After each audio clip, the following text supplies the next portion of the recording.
जय श्री हरि, जय श्री हरि। प्रभु, आप सब श्रीमद् भगवत गीता के 18वें अध्याय के श्लोकों का श्रवण कर रहे हैं।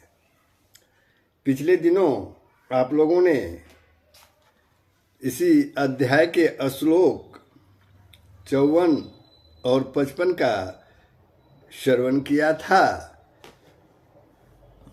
जिसमें प्रभु ने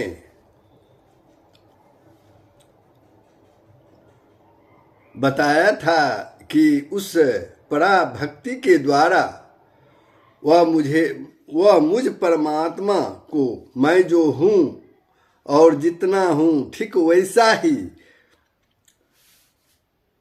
तत्व से मुझे जान लेता है तथा उस भक्ति से मुझको तत्व से जानकर तत्काल ही मुझ में प्रविष्ट हो जाता है, यानी मुझ में विलीन हो जाता है। प्रभु, श्लोक 56 प्रारंभ हो उसके पूर्व प्रभु से नम्र निवेदन। तुमेव माता च पिता तुमेव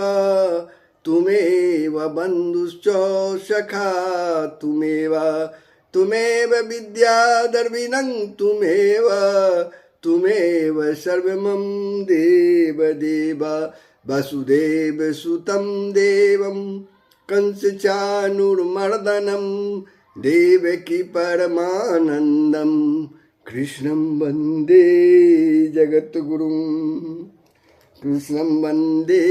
जगद्गुरुं। तो प्रभु, अर्जुन की जिज्ञासा के अनुसार त्याग का यानी कर्म योग का और संन्यास का यानी सांख्य योग का तत्व अलग अलग समझाकर यहाँ तक इस प्रकरण को समाप्त कर दिया प्रभु ने।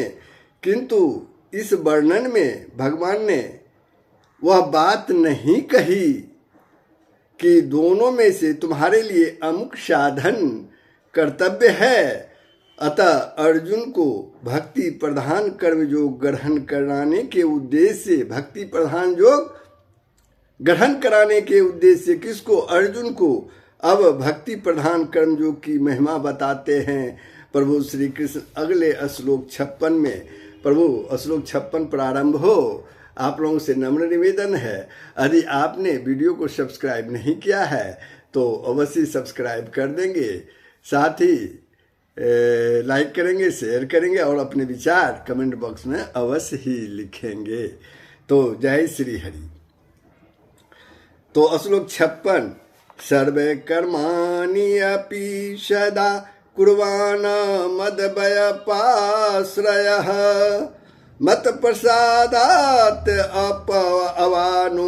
अवाप्नोति शाश्वतम पदम अव्ययम। एक बार और सुन लीजिए।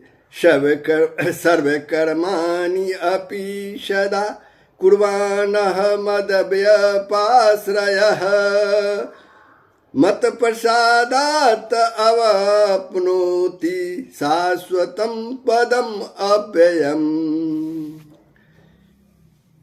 प्रभु कहते हैं, मेरे प्रायण हुआ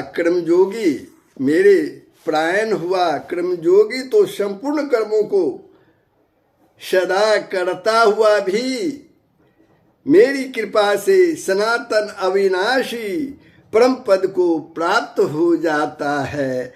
सनातन अविनाशी परम पद को प्राप्त हो जाता है।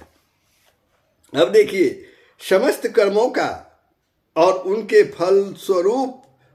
फल रूप समस्त भोगों का आश्रय त्याग कर जो भगवान का ही आश्रित हो गया है, जो अपने मन इंद्रियों सहित शरीर को उसके द्वारा किए जाने वाले सारे कर्मों को और उनके फल को भगवान के समर्पण करके, भगवान को समर्पित करके उन सब से ममता, आसक्ति और कामना हटाकर भगवान के ही प्रायण हो गया है।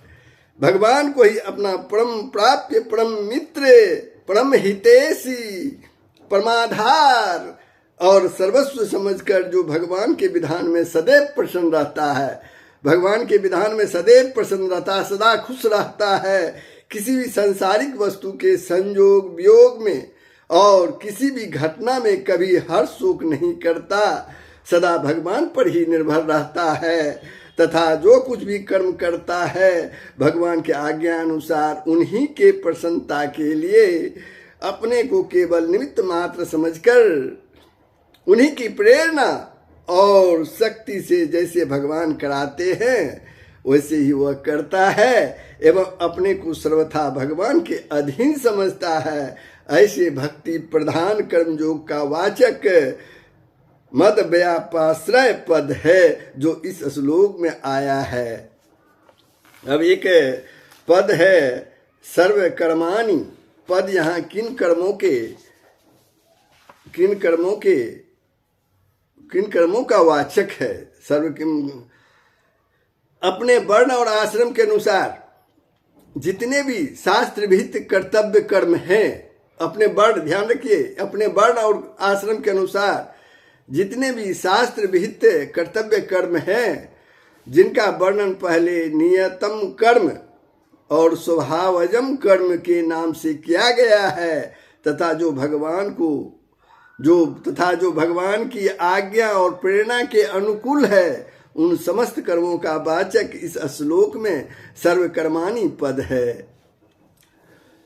अब शाश्वतम और अव्ययम ये विशेषण सहित पद किसका वाचक है जो इस श्लोक में आया है, और भक्ति प्रधान कर्मयोग का भगवान की कृपा से उसको प्राप्त हो जाना क्या है, जो सदा से है और सदा रहता है, जिनका कभी अभाव नहीं होता, उस सच्चिदानंद घन पूर्ण ब्रह्म सर्वशक्तिमान सर्वाधार परमेश्वर का वाचक यहाँ उपयुक्त विशेषणों के सहित पदम पद है।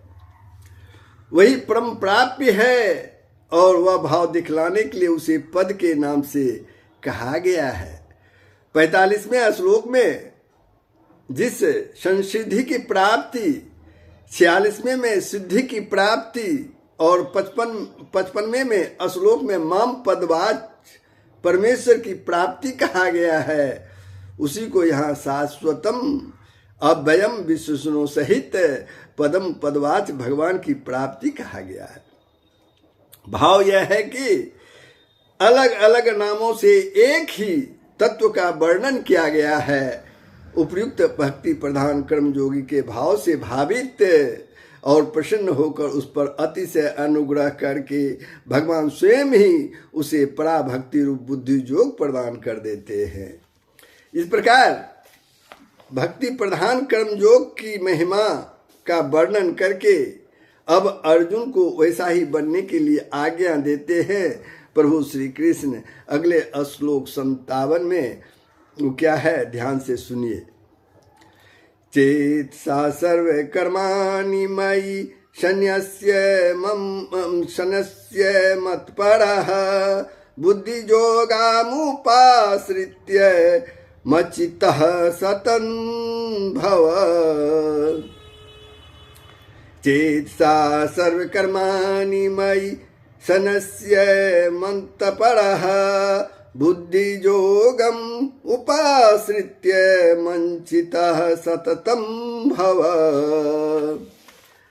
सब कर्मों को मन से मुझ में अर्पण करके, सब कर्मों को मन से मुझ में अर्पण करके तथा सम बुद्धि रूप योग को अवलंबन करके मेरे परायण और निरंतर मुझ में चित्त वाला हो, प्रभु श्री कृष्ण कहते हैं। अब एक प्रश्न उठता है, समस्त कर्मों को मन से भगवान में अर्पण करना क्या है? अपने मन, इंद्रिय और शरीर को, उसके द्वारा किए जाने वाले कर्मों को और संसार की समस्त वस्तुओं को भगवान की समझकर उन सब में ममता, आसक्ति और कामना का सर्वथा त्याग कर देना। जितने भी संसार में वस्तुएं हैं उससे भगवान की समझकर उन सब में ममता, आसक्ति और कामना का सदा के लिए त्याग कर देना तथा मुझ में कुछ भी करने की शक्ति नहीं है। भगवान ही सब प्रकार की शक्ति प्रदान करके मेरे द्वारा अपने इच्छा अनुसार सारे कर्म करवाते हैं। मैं कुछ भी नहीं करता, ऐसा समझकर भगवान के आज्ञा अनुसार उन्हीं के लिए, उन्हीं की प्रेरणा से जैसे करावे वैसे ही निमित्त मात्र बनकर समस्त कर्मों को कठपुतली की भांति करते रहना, यही समस्त कर्मों को मन से भगवान में अर्पण कर देना है। अब एक बात आती है, भगवान श्री कृष्ण कहते हैं मुझ में परायण हो। तो भगवान के परायण होना क्या है? भगवान ही अपना परम प्राप्य, परम गति, परम हितैषी, परम प्रिय और परमाधार मानना, भगवान को ही अपना परम प्राप्य, परम गति, परम हितैषी, परम प्रिय और परमाधार मानना, उनके विधान में सदा ही संतुष्ट रहना और उनकी प्राप्ति के साधनों में तत्पर रहना भगवान का परायण होना है, भगवान के परायण होना है। अब एक प्रश्न और भी है कि निरंतर भगवान में चित्त वाला होना, निरंतर भगवान में चित्त वाला होना क्या है?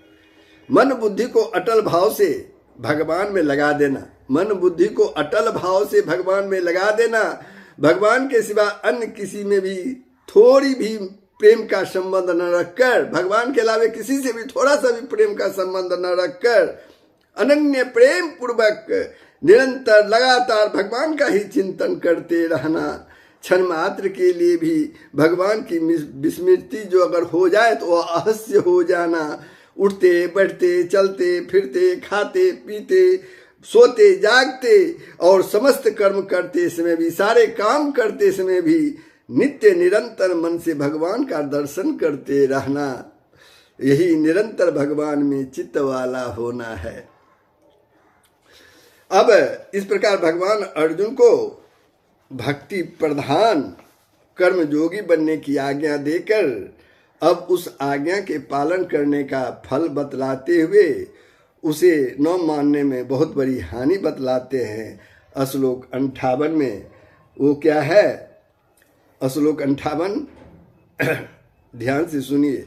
मच्चित सर्व दुर्गानि मत प्रसादात तरिष्यसि अत चेत त्वम अहंकारात न श्रोष्यसि विरंक्षसि। उपयुक्त प्रकार से मुझ में चित्तपाला होकर, मुझ में चित्त वाला होकर तू मेरी कृपा से समस्त संकटों को अनायास ही पार कर जाएगा और यदि अहंकार के कारण मेरे वचनों को न सुनेगा तो नष्ट हो जाएगा, अर्थात परमार्थ से भ्रष्ट हो जाएगा। क्या कहते हैं भगवान प्रभु श्री कृष्ण? जिस प्रकार मैं बतलाया हूं उसी प्रकार से मुझ में चित्तपाला होकर तू मेरी कृपा के सारे संकटों को अनायास ही पार कर जाएगा और यदि अहंकार के कारण मेरे वचनों को ना सुनेगा तू तो नष्ट हो जाएगा, अर्थात परमार्थ से भ्रष्ट हो जाएगा। तो प्रश्न उठता है, मुझ में चित्त वाला होकर तू मेरी कृपा से समस्त संकटों को अनायास ही पार कर जाएगा। इस कथन का क्या भाव है? इस वाक्य से भगवान ने यह दिखलाया है कि पूर्व श्लोक में कहे हुए प्रकार से समस्त कर्म मुझ में अर्पण करके, जितने भी कर्म हैं मुझे अर्पित करके और मेरे परायण होकर लगातार मुझ में मन लगा देने के बाद तुम्हें और कुछ भी नहीं करना पड़ेगा। मेरी दया के प्रभाव से अनायास ही तुम्हारे इस लोक और परलोक के समस्त दुख जो है वो टल जाएंगे। तुम सब प्रकार के दुर्गुण और दुराचारों से रहित होकर सदा के लिए जन्म मरण रूप महान संकट से मुक्त हो जाओगे और मुझ नित्य आनंद घन परमेश्वर को प्राप्त कर लोगे, ये प्रभु श्री कृष्ण कहते हैं। अब एक प्रश्न है कि भगवान अर्जुन से पहले यह कह चुके हैं कि तुम मेरे भक्त हो। और यह भी कह आए हैं कि न मैं भक्त पर्ण्यासति, अर्थात मेरे भक्त का कभी पतन नहीं होता। न मैं भक्त पर्ण्यासति, अर्थात मेरे भक्त का कभी पतन नहीं होता। और यहाँ यह कहते हैं कि तुम नष्ट हो जाओगे, अर्थात तुम्हारा पतन हो जाएगा। इस विरोध का क्या समाधान है? तो ध्यानपूर्वक सुनिए क्या समाधान है। भगवान ने स्वयं ही उपरोक्त वाक्यों में चेत पद का प्रयोग करके इस विरोध का समाधान कर दिया है। भाव यह है कि भगवान के भक्त का कभी पतन नहीं होता। जो भगवान का भक्त है उसका कभी पतन नहीं होता। वह ध्रुव सत्य है। यह ध्रुव सत्य है कि भगवान के भक्त का कभी पतन नहीं होता। और यह भी सत्य है कि अर्जुन भगवान के परम भक्त हैं। अर्जुन जो है भगवान श्री कृष्ण के परम भक्त हैं, परम मित्र हैं।